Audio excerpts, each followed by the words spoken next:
Istorija nepaprasta, poeto plunksnos ji verta, joje ir meilė, ir aistra, gyvybės ir mirties drama. Tai renesanso epocha, gaivi šviesios minties banga, kilo katedrų bokštai ta, į žvaigždės vilties vardą. Manau, kad matosi žmonių, salė pilna. Tai vakaras, lengvas vakaras, Vilniečiams manau, kad šventiškas vakaras, aplinka labai tinkama švęsti šventes ir porų daug, apie meilę tai. Klasika visada labai gražus kūrinys ir gera prisiminti Viktorą Hugo, gera prisiminti pačią kūrinį ir galvoti kontekstą, kuris kalbėjo tais laikais ir gali kalbėti šiais laikais.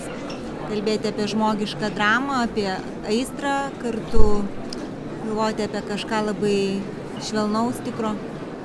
Malonu žiūrėti. Tikiu, o mano meilė kaip karštai tu esmeralda mylėjo. Aš tikiu, mano gyvenimas esi, manęs ateisi.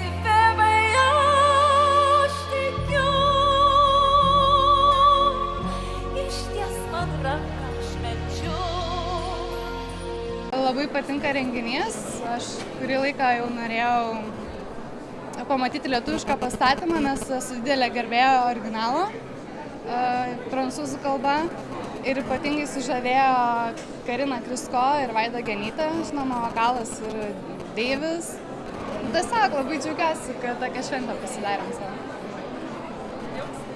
Aš iš tikrųjų atėjau be jokių lūkesčių, bet nuoširdžiai likau tikrai nustebintas, nes labai stiprus atlikimas, labai puikus scenos paruošimas, choreografija taip pat ir pats viso veiksmo vystymas tikrai palieka gerą įspūdį. Skrisk laisvai, sielai leis, išvaduok ir paleis. Ji gali atsikvėpti maldoje, pasislėpti. Siela skris, paleiskit, pasiklyst neleiskit. Iš tamsos į šviesą, iš gelmių į liesą. Labai maloni nuotaika, labai patiko ypač Esmeraldos arija man asmeniškai. Labai patiko visas pastatymas, gražu.